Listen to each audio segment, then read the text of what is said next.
Welcome back. Break પહેલા ફિકર છતે પાણી તરસ્યા ગામની કરી। એક તરફ પાણી માટે ખેડૂતો રાહ જોઈ રહ્યા છે અને બીજી તરફ હજારો લીટર પાણીનો વેડફાટ થઈ રહ્યો છે। આ આપણી કરુણતા નહીં તો શું કહેવાય। વડોદરાના ડભોઈ તાલુકામાં આવેલી બંબોજ માઇનોર કેનાલમાં ઠેર ઠેર ગાબડા પડ્યા છે, જેના કારણે રોજ હજારો લીટર પાણીનો વ્યય થઈ રહ્યો છે। છેવાડાના ગામો પાણીથી વંચિત રહ્યા છે। કેનાલમાં ગાબડા અંગે ખેડૂતો દ્વારા લેખિત અને મૌખિક રજૂઆત કરવા છતાં તંત્ર દ્વારા હજુ સુધી કોઈ જ પગલાં લેવામાં નથી આવ્યા। 17 કિલોમીટર લાંબી રુસ્તમપુરા બંબોજ સબ માઇનોર કેનાલના નિર્માણના 3 વર્ષમાં જ આ સ્થિતિ સર્જાઈ ગઈ છે।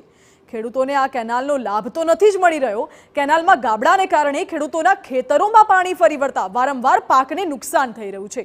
ગૌચરની 100 વીઘા જમીનમાં કેનાલના ગાબડાને કારણે જળબંબાકારની સ્થિતિ સર્જાઈ છે, જેના કારણે પશુપાલકો પણ મુશ્કેલીમાં મુકાયા છે। ત્યારે તંત્ર કેનાલ રિપેરિંગનું કામ ઝડપથી કરે તેવી સ્થાનિક ખેડૂતોની માંગ છે। આ કેનાલ છેલ્લા 15 વર્ષ પહેલા બનેલી, પણ 1-2 વર્ષ પાણી મળ્યું પછી તૂટી ગઈ છે અને અમારા બંબોજની સીમમાં, ગોવિંદપરાની સીમમાં, વીરપુરાની સીમમાં પાણી આવતું નથી। 15 વર્ષ છેલ્લા 15 વર્ષથી પાણી વગર અમે ફફવાઈએ છે અને આ પાણી બધું વેસ્ટેજ, કેનાલ તૂટી ગઈ છે તો ગોચરમાં જાય છે અને ગોચરમાંથી સીધું ઢાઢર નદીમાં વહી જાય છે। બધું પાણી વેડફાઈ જાય છે અને ખેડૂતો સૂકા રહે છે। રુસ્તમપુરા બંબોજ માઇનોર નીકળી છે। એક કેનાલમાં પાણી આવે છે, વચ્ચે ગાબડા પડી ગયા છે, મોટા મોટા ગાબડા પડી ગયા છે। એ ગાબડા કોઈ પૂરવા તૈયાર નથી।